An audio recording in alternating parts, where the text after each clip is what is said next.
This next one is going to be even more interesting to do quickly because, like I was sort of joking about at the beginning, it's a bit of a mouthful and a bit of a kind of esoteric concept.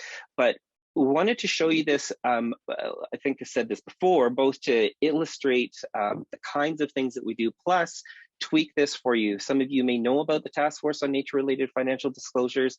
Some of you may not. If you're involved in conservation, I think it's really important to know about it.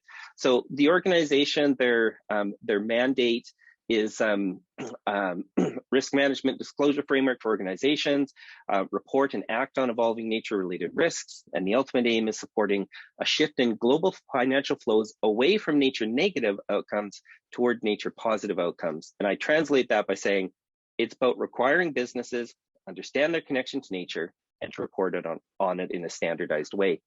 And so first thing to know is just the basics. It was launched in just about exactly a year ago. It's co-chaired by Elizabeth Marema, who is the executive secretary of the Convention on Biological Diversity, and David Craig, who's in charge of data for the London Stock Exchange. So it's a really interesting combination. They worked for 2 years before they launched. It was a working group struck by the organizations listed there: UNDP, the UN Environment Program's Financial Initiative, World Wildlife Fund. It's supported, overseen by Secretariat, has a knowledge hub, has a stewardship council, which is essentially their funders, and it's aligned with the Taskforce for climate-related financial disclosures in terms of process, but is a different creature, a different structure. The second thing to understand about this that I think is important is how much global heft there is behind this. On the financial side, these big market players, $18.3 trillion in assets across 180 countries. Politically, same thing: G7 finance ministers, G20 sustainable finance roadmap, G20 and G7 environment and climate ministers, governments of UK, France, Mark Carney, the UN Secretary General. There's a lot of support globally at very high levels behind this. The third thing to know is that this is about nature-related risks and opportunities. So their statements and sort of their guiding inspiration is this idea that more than half of the world's economic output, $44 trillion, is moderately or highly dependent on nature. But what they're doing is, like I said, talking about risks and opportunities. So it's not just a narrative of, obligation, disaster, shame, but also a narrative of genuine opportunity once you understand those connections, and not just opportunities in cleaning up messes, but true opportunities. This is probably the most important part of it. From my perspective, the thing I like the most is it's not about targets, it's about trajectories. They use this very simple but very robust concept of nature positive and nature negative. And I think it's interesting because it moves the responsibility from the regulator proving damage to the proponent proving contribution. Like we're not looking and arguing over a tiny little number of some sort, but we're saying, are you moving the dial up or are you moving the dial down? Which is different from the Taskforce on climate-related financial disclosures, which very appropriately is target focused. So it is a little bit different. Standardization is the goal. The ESG space is very, very complex, lots of different directions, and Pavan Sukhdev, if I'm chuckling, renowned banker and environmental economist, because you walk down the street and everybody knows him. The economics of ecosystems and biodiversity, he was the president of the World Wildlife Fund. He talked about how the real value here is a shared set of standards.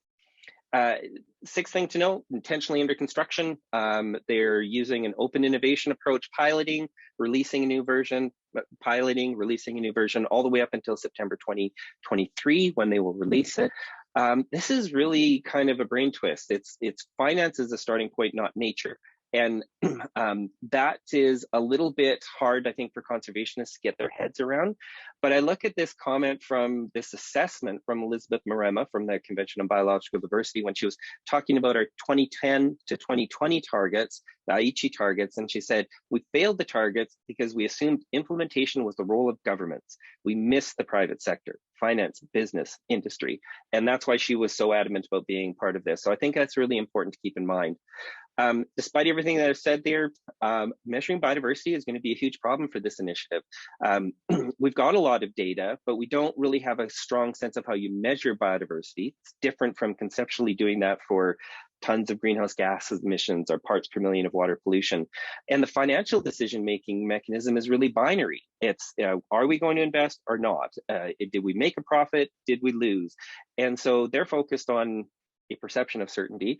Ecological science is focused on systems and embraces uncertainty. That's going to be a challenge. Just noting the participant list is heavy on finance, and that's okay, because if conservation is going to be mainstreamed, then it has to be mainstreamed in other people's worlds as well.